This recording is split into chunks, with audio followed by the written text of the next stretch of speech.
Hey, welcome. Just going to wait a few seconds for the share button to come up, and I'm going to share this off to a couple other places. Okay. I'm probably not going to wait too long for folks to turn up because I do want to get started pretty much straight off the bat. So, in fact, let me see. I think what we'll do is this. I'm going to switch camera to rear facing, and we'll get started. Gonna go from there. How can you give me a thumbs up and then leave? Send text messages. That's kind of weird. Okay. Hey there, Bobby. How you doing? Welcome, welcome. Glad to see you here. Let me see if we can zoom in on my... There's a way to do this so that it will sit really still and not tip over like it wants to right now. There we go. Okay. I thought this might be a fun opportunity to have a look at Sicily II and the gameplay and see where things are a little bit different. For those of you that had the opportunity to see some of the original Sicily Triumph and Folly play from OCS, the OCS system from MMP, actually it's from the gamers, but MMP publishes it now. I thought this might be a nice compare and contrast, so let's have a look at that. We're in the bottom half of the 21st of July turn, which means what to you? It means it's the third turn of the game. And we have there's a scenario in here where you can basically take the landings exactly as they were planned, all sort of pre-sorted for you, and all you got to do is roll for losses and stuff like that. So I did that. And first turn, pretty much much more conservative landing exercise. Not as deep penetration on the first turn, and very little combat on the first turn. The same for the second turn. Third turn, you can see that we've pushed up against the Primasol Bridge on the right-hand side of the map, eastern side of the map, pretty quickly. Danny! Not even going to say, oh, Danny boy. Oh, I did. Dang it. Okay. There you go. Good to see you. Welcome. And so what we're going to do here is, so you can see on the eastern side, we've made some progress, and I want to show you some of the activity that's going on there. It's pretty interesting stuff. I'm going to pull the little power cord out of the phone and have a look over here. Now on the western side of the map, it's a little more dynamic. There's a little more to and fro going on. Over here on the left-hand side, we peeled off a battle group, which you can think of that as a regiment in this game. Everything is kind of consolidated up, so if you had a division... so infantry divisions are consolidated into 4 steps instead of a recon unit and a handful of 2 or 3 regiments, right? Or brigades. And the armored divisions are kept broken down, though. So battalions and mechanized infantry are treated pretty much like regiments, but they're a little bit bigger. They have the same size, but their strength is a little higher, generally speaking. So that's a little different. So we have a lot less units to deal with on the map. But on the left-hand side of the map, so we plonked across here, captured this airport, airfield, immediately transferred in 2 units who moved less than half their movement rate. That allowed them to stay active, and they conducted a sweep against the Germans at the far end there. That's a patrol, that's an airfield over there.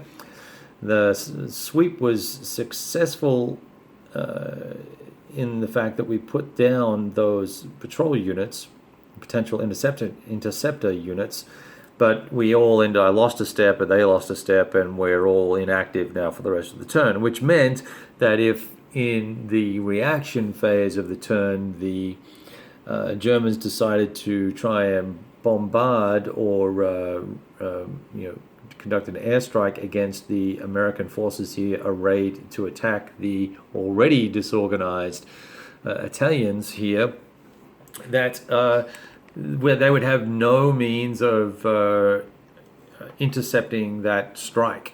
So that was problematic. I don't know why, but I only transferred 2 units. I know why I transferred 2. There's a special rule for the airfield in Sicily II, and you can only recharge as many units as there are numbers on the airfield, as opposed to the standard rule, which I forget what that is right now off the top of my head. Okay, so I can only do 2, so I only brought 2 across. In reality, I probably should have brought 3 or 4. It's kind of silly, because I could have had some active next turn and not have to worry about paying for recovery of the ones that were here. So these guys ended up, long story short, ended up being DG'd, which kind of sucks, because that now may kill that attack. And I was really trying to press on the forces here so that we could get down to Palmero as soon as we could before the first Fallschirmjäger swing through here and really fortify that hex. So that's a real problem. These guys aren't going to break through this turn. It's just not going to happen. And I don't have guys in reserve here. This is a train busting hex here. I couldn't be bothered. I actually have no train busting counters clipped, and I didn't want to touch the information counters from this set. This is all my info counters here, and they're from other modules.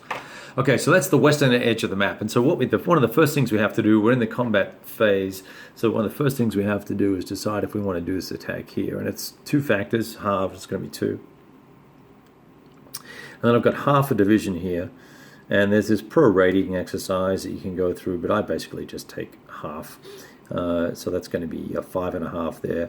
Then armor is in rough is halved. But we're also halved because we're DG, so that means we're quartered. So I've got 12, that's going to make it 3. So it's going to be 8.5 to 2. So it's going to be 4 to 1 attack. That's not really very sexy. And it's going to be only a +1 on the surprise roll.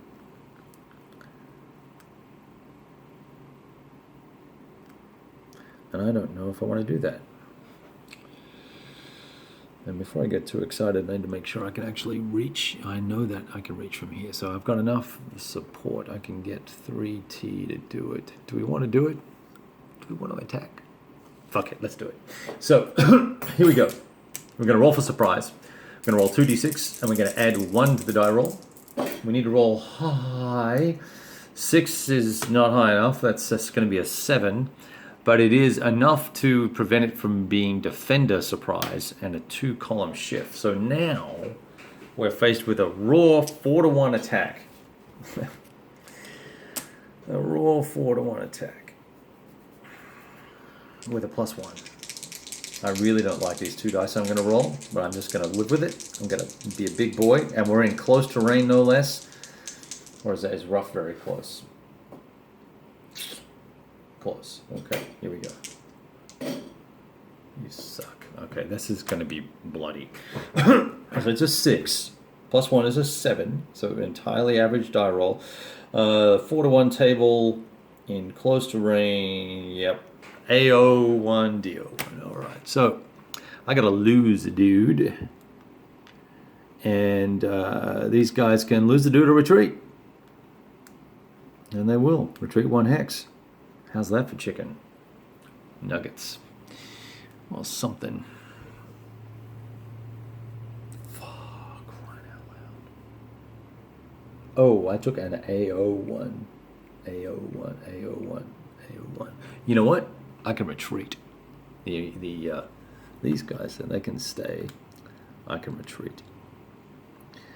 And that's what we're going to do, my friends. We are going to retreat. And we're going to do this. I'm going to retreat the infantry to here. To here. And I'm going to retreat the armor to here. Even though that creates a big stack. I probably should put a doorway almost off the camera over. DG marker, disorganized marker on these guys so we don't forget. Well, that's an inauspicious start for the the hapless allies on the left-hand side of the map. Patton's second armored, a bunch of girly men. All right, let's have a look at the map over here. And this is where it gets kind of sexy over here because there's lots going on. And if someone has comments on the rules, by the way, I'm happy to chat about them. If I'm making mistakes, please make a comment. There's probably a 6 or 7 second delay between you making a comment and me seeing it pop up, or you hearing what I'm saying, just FYI from when I say it. Hey Steve, welcome man. I'm glad you could make it. Thank you for hanging out. We're just chilling for a little bit. I was doing the combat section of the third turn, and I thought, you know what? Why don't I just run this live and let's put the pressure on. Okay, so let's talk about this. What's going on over here? This is really interesting, and this starts to get into the core, at least for me, the core of some of the smart choices you can make, or involved choices you can make in terms of what you do, how you do it, and when you do it with OCS. And I'll try and if you guys want me to explain it, I will. You may not care. I don't know if you guys all play or not, play OCS or not, but I'm still learning how to run a defense in OCS, and I do a horrible job of it. So this may be very poor commentary. But I do think I know how to run a half-decent offense some of the time. So there's a river line here. And it's the Sicily River. And this is the Primasol Bridge here, which historically had some significance. I don't know why, because I have not read a lot on the Sicily campaign. And hey Mike, welcome. Glad to see you here, dude. Are you playing GTS tonight? So there's a river runs along here, and what the Germans did to prepare for this anticipated attack was that they stacked 2 hexes deep, and in some cases 2 hexes deep, yes, so 2 hexes deep, but also 2 units deep on the front line. And in some case, when you're playing the game, what you would do is put a crappy unit on top, and maybe hide a less crappy unit underneath. Since I'm playing solo, we're not doing that. But you want to have enough factors in there so when it's halved, it's going to be relatively painful for the attacker, unless he's got a couple of he's coming at you from a couple of different hexes, because he's probably not going to attack unless he can disorganize you in the first place, which means you're going to be halved and you're going to lose 1 on your activity, your effectiveness rating, that 4. See that 4 there? You guys see that? Let me zoom in a little bit there. All right. There we go. So you're going to lose 1 on that, and you're going to be halved, and your movement will be halved as well when you're disorganized. So I'm going to take my hand off the counters before I knock them everywhere. And then the other thing you can do as a defensive player is you can place units in reserve, and then when it's time, when you think you know where the attack is coming through, hey Norman, welcome. When you know the attack, or you think you know where the attack is coming in your reaction phase, which I just realized I actually need to give the Germans an opportunity to do the reaction phase, because I did the left-hand side of the map earlier on, and we have not done the reaction phase here. So we're gonna pause for a second and give the Germans a chance to do something. But so the Germans, in their turn, they put these units in reserve. So I've actually got artillery in reserve that can fire, and I have these infantry here that are in reserve that I can move in, and they'll be fresh, and their factors will all count, and their action rating will count as well, or effectiveness rating will count. So you do that. Now, as the offensive player, you know that the enemy is going to do that, so you have artillery, or in this case, honking great cruisers with a range of 4 that can go 1, 2, 3, 4, and they can fire at these and bounce them out of their reserve mode. And when you do that, that gives you an opportunity. That then takes them out of reserve mode and they can't reinforce the hex, and then off you go. Then you can conduct your attack normally. So, while I told you that we were in the... I need my glass of water. This is a great excuse for me to talk to myself. So we conducted the reaction phase over on the left-hand side of the map prior to me starting, and I had not done it over here, now that I recall. So let's do that here. So I have a choice to...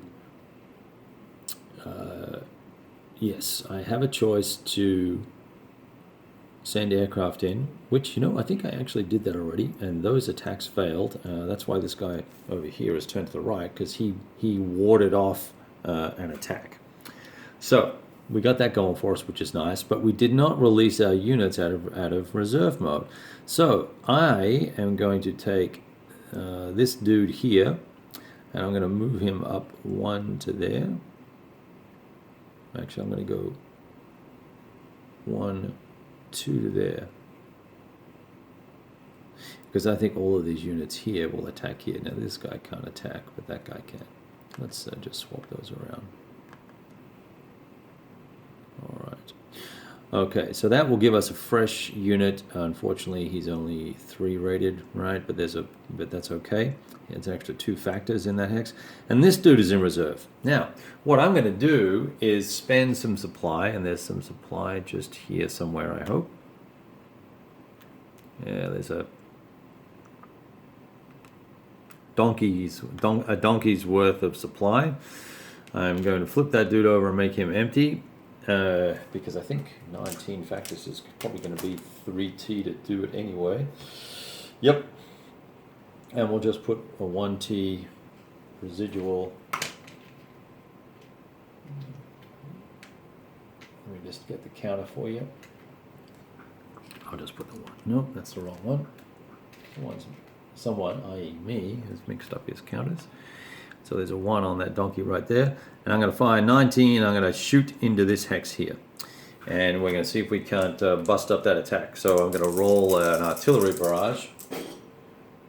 And I roll a 7, which will probably be good enough, because I'm firing at a division, so there'll be no density shift adjustments, there'll be no terrain adjustments. And I said 19, didn't I? And I 7, that is indeed a DG. So now that's kind of put the hurt on that hex there. Now, if I wanted to keep going, I could also maybe even fire another round here and maybe fire at this hex, and that would then stop this attack probably cold. 1, 2, 3, 4 with 12 factors. Feeling lucky, punk? I'm feeling lucky. Another 3T. I've got to find 3T. Well, I know this headquarters is within 10 hexes of this, and I know he has supply here, so he can throw it. I'm going to make some change. It'll be a 1 and a 1. You will throw that up, and we will fire this dude, and he's going to come out of reserve mode, and he's going to hope and pray for a good result. I'll get to the comments in just a second. I've got a cocked die. I'm going to roll that die again. I've got a 1 so far. You can't see the 1, but it's there. And a 5 on a 12. That may not, 6 may not be good enough. Oh, it's just enough. So now we want to check and make sure there's no terrain. Is that? Nope. Crap. All right. Okay, so that puts that guy into DG as well. Wow. That's some good shooting right there, dog. That's what I'm talking about. Hey, Damien.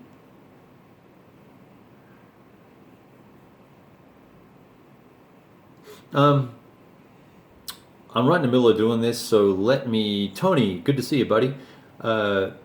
Damien, I would say this would be a fine introduction system, because the articles in the magazine are pretty good, but realistically, Reluctant Enemies is the first module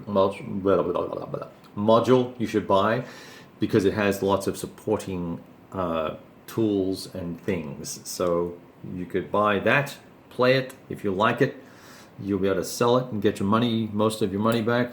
and then you can move on to something like this would be a next great title, I think, to play.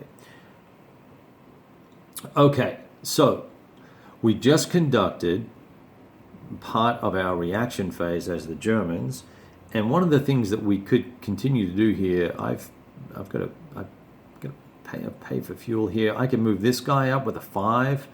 You know, I could have moved him up, and he can move some portion of his half their movement, right? So he's on his strong side, unfortunately, but he could go 1, 2, 3 to here, or 1, 2 to here.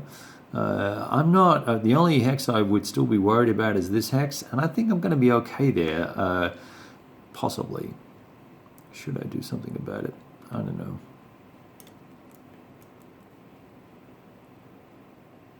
Well, you know what? I know as the allies, I'm going to go for it anyway. Okay, so let's just stop here for a second. I think it'd be a little. Should I do this? It'd probably be a little bit of overkill to bring this in here. Maybe what I would do is leave this dude here and move this dude up. 1, 2, 3. I'm pretty sure there's a road under there. Yep. Yep. Okay. Okay. That's probably what I would have done, I think, more realistically, and then fired this artillery. And I don't know. I think the stack becomes, it goes in a reserve. So we would arguably, you know, we'd probably just move this guy up here just for shits and giggles.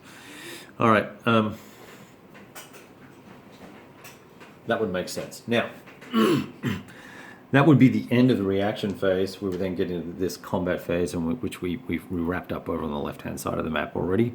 And now here I've got to make a hard choice, right? I've got to decide, do I want to try and attack across the river, across the minor river, which is going to halve everything. So we're going to be attacking at quarter strength, basically, because we're halved already. So that would be 6, and basically 6 or 5.5 there. And this guy is attacking across the river as well, 5.5 there. Plus 3, 8.5. So we know what this unit is, and we know that the top unit here is 2.5, 5.5. So we know that would be a 1-to-1 attack.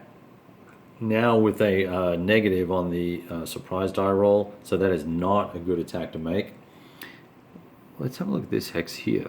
Looking at that hex there, that might be an interesting attack to try and do. If I had been smart, I would have moved that unit here and this unit there.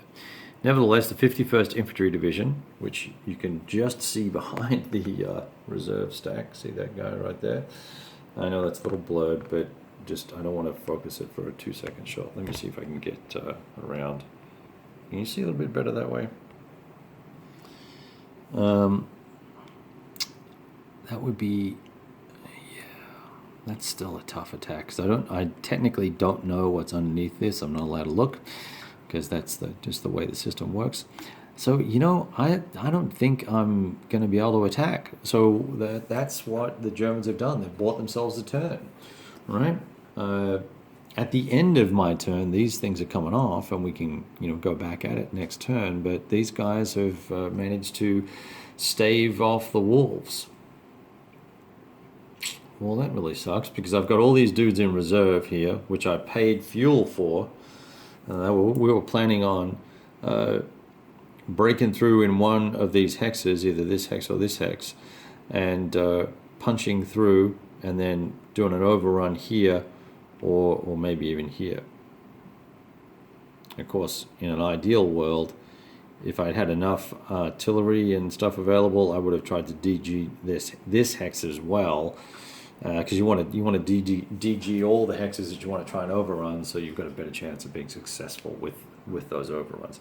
So no attack there. Now, just for the sake of the exercise, because we do have a couple of people watching that are new or haven't played before or have played too much before, I'll show you very quickly how the odds would work out. What did I say? I think this was 6. That's, 6 there, and 3 is 9, and 5, 9, 11 and a half, that's right. And here I've got, oh, there's only one unit there, that's an airfield. 11 and a half to 5 and a half. 11 and a half to 5 and a half. It's a different story, isn't it? Slightly different story. So, but the challenge would be I'm attacking with a 3 is the best rating I've got there. Let's go. Give me a -2 on the attack roll, and on the surprise roll. So we would work out our odds, and we would call that 1.5 to 1, or 1 to 1, because there's no 1.5 to 1 on the table, I don't think. So it's going to be a 1 to 1 attack. It's going to be in close terrain, and we're going to roll for surprise, and we'd roll 2 dice, and I rolled a 10. I rolled a 10, -2 is 8, so that would not be enough for surprise. And even if I had have got the surprise, it would only been a +1 shift on the die on the columns. So it'd be a 1 to 1 attack. I roll 2 dice, and I subtract 2 from it. I roll 12 on a 1 to 1. -2 is 10 in close terrain.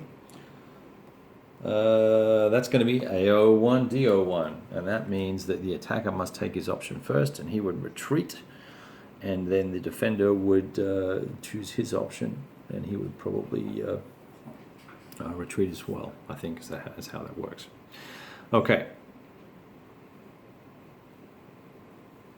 No, Steve, they're not able to do that. It's all mined.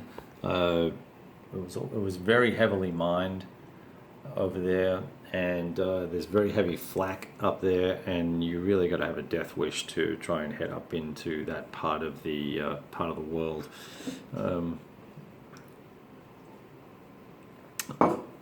So they don't let you close the Straits of Messina. You've got to come at it from the landward side.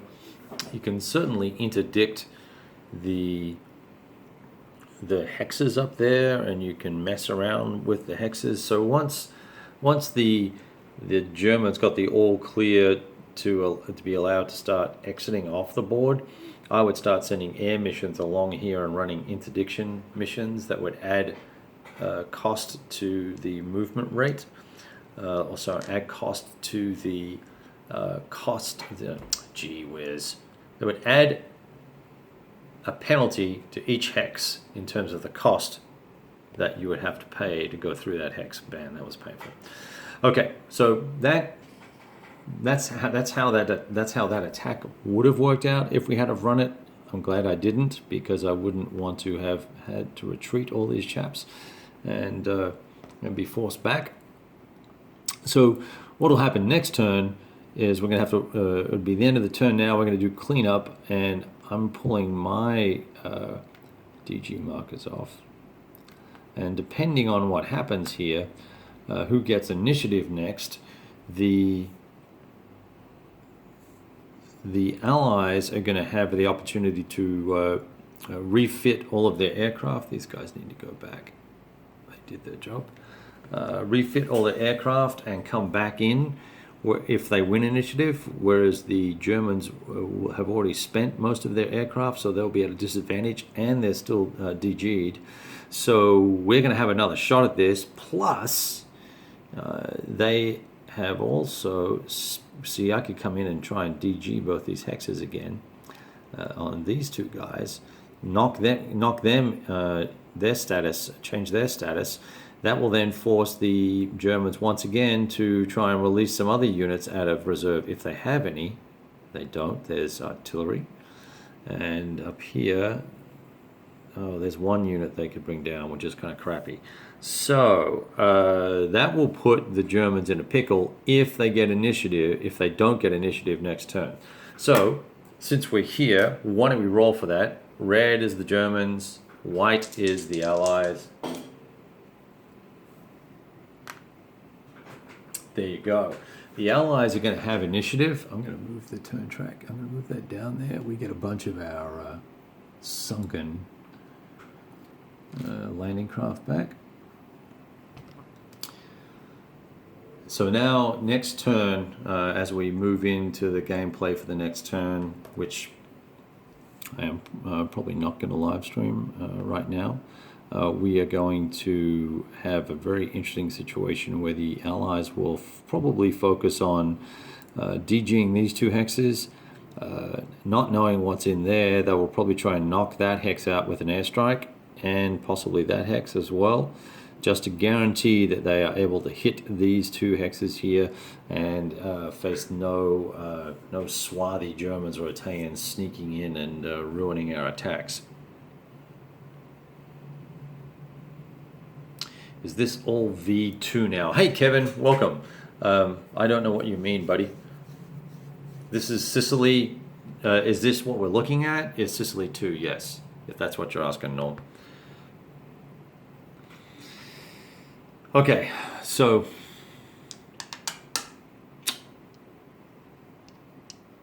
I think that's probably a good place as I look at this. I've got to do some administrative stuff, and that's kind of tedious and probably not a lot of fun to look at. And it's kind of disappointing because there's a dozen of you here now, and it'll be fun to keep playing. But I've got to refit all the aircraft. So all the guys that have already flown this turn, I've got to refit all those. I've got to do all this administrative stuff over here.